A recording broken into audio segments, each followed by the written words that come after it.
दोस्तों नमस्कार। मैं श्यामनाथ यादव अम्बेडकर वादी। दोस्तों, जैसा कि आप लोग जानते हैं, हिमाचल इसी देश का राज्य है और हिमाचल का एक लोकसभा क्षेत्र है मंडी, जहां से आज के समय कंगना रनौत नाम की एक फिल्मी दुनिया की हीरोइन जीती हैं। ये जीती कैसे, इसको यही जानती होंगी या फिर मंडी की जनता जानती होगी। ये इसी देश के नागरिक हैं और इस देश की जो महान विभूतियाँ थीं उनके बारे में शायद इनको कुछ पता है ही नहीं। अगर पता रहता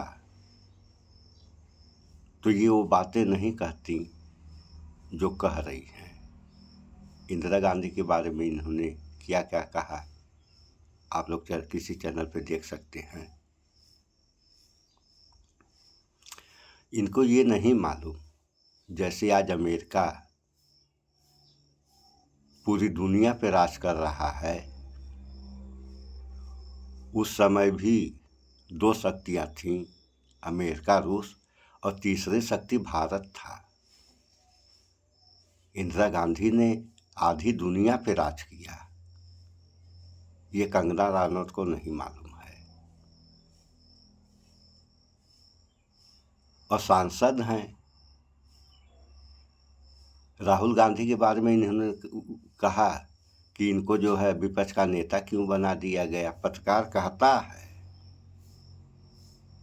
कि 10% सीटें इनके पास है, इनको अधिकार है ये बनने का, उसके बाद भी इनके समझ में बात नहीं आ रही है।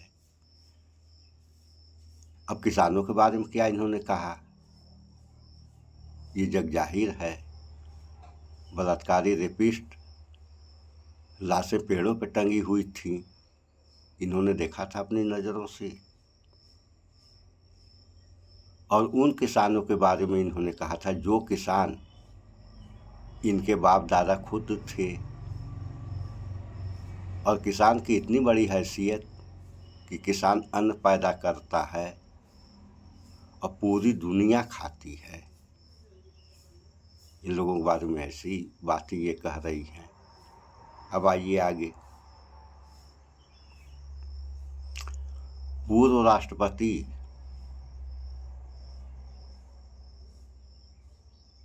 इनको इन्होंने राम कोविड नाम से संबोधित किया कि ये राम कोविड है। इसका एक वीडियो आप लोगों को हम सुना रहे हैं, फिर आगे बात हो। कोविड कहा, देश के दूसरे दलित राष्ट्रपति को कोविड बताया कंगना ने। सुनिए मोहतरमा क्या कह रही हैं। तभी तो हमारे प्रधानमंत्री जी ने जो है, पहले जब राम कोविड जी आए, पहले दलित राष्ट्रपति वो बने, दूसरे है ना? के आर नारायणन पहले थे। Sorry for my miss information. कई लोग सोशल मीडिया में कह रहे हैं कि भाई कंगना का ब्लड टेस्ट होना चाहिए, क्योंकि आपको याद है इनके कई इंटरव्यू सामने। सुन लिया आप लोगों ने।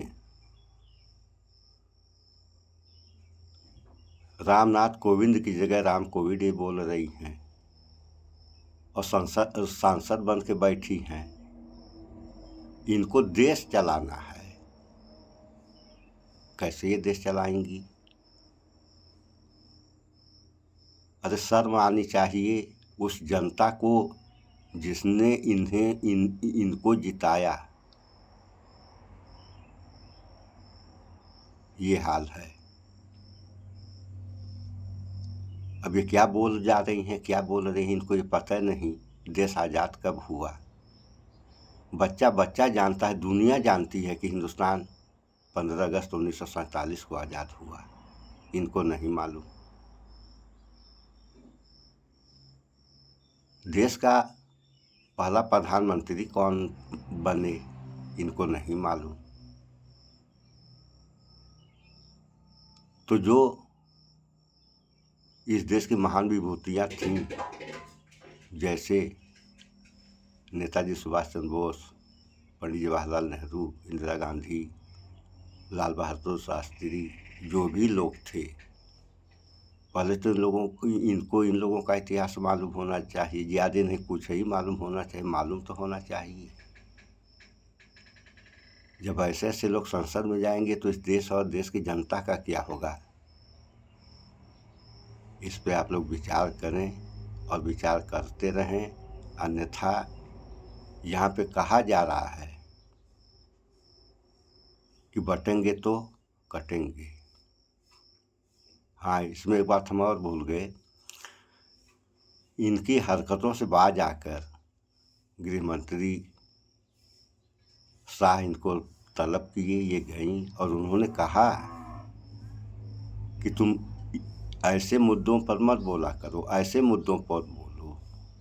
बावजूद 24 घंटे नहीं बीते, वही समाचार जो है दूसरे चैनल पर दे दी। यह समाचार था कि क्या जाति जनगणना होनी चाहिए, तो कह रही हैं जाति जनगणना नहीं होनी चाहिए। अब जाति जनगणना से क्या फ़ायदा है, क्या नुकसान है, इनको पता ही नहीं है। बस ये कह देंगे जो जाति जनगणना नहीं होनी चाहिए। अब इनके कहने से जाति जनगणना रुक जाएगी?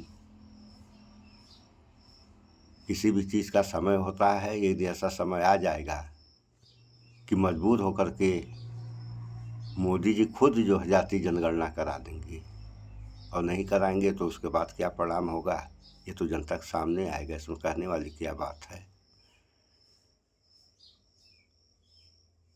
तो अगर कंगना रनौत का कुछ लोग होते हैं, देखने में ठीक रहते हैं, लेकिन उनका मानसिक संतुलन गड़बड़ रहता है। अगर ये स्थिति है तो किसी अच्छे डॉक्टर से संपर्क करके अपना इलाज करा लेना चाहिए। और ऐसे लोगों को ऐसी बातों के या शब्दों का प्रयोग करना चाहिए जो दूसरे को सुनने में अच्छा लगे, ठीक लगे, सही लगे। क्योंकि अगर ये सही कहेंगी तो सारे लोग मानेंगे, अगर गलत कहेंगी तो सारे लोग इसका विरोध करेंगे। तो इस वीडियो में इतना ही। स्वच्छता अपनाएं, शुद्ध खाएं, स्वस्थ रहें, शिक्षित बने। जय विज्ञान, जय संविधान। नमस्कार।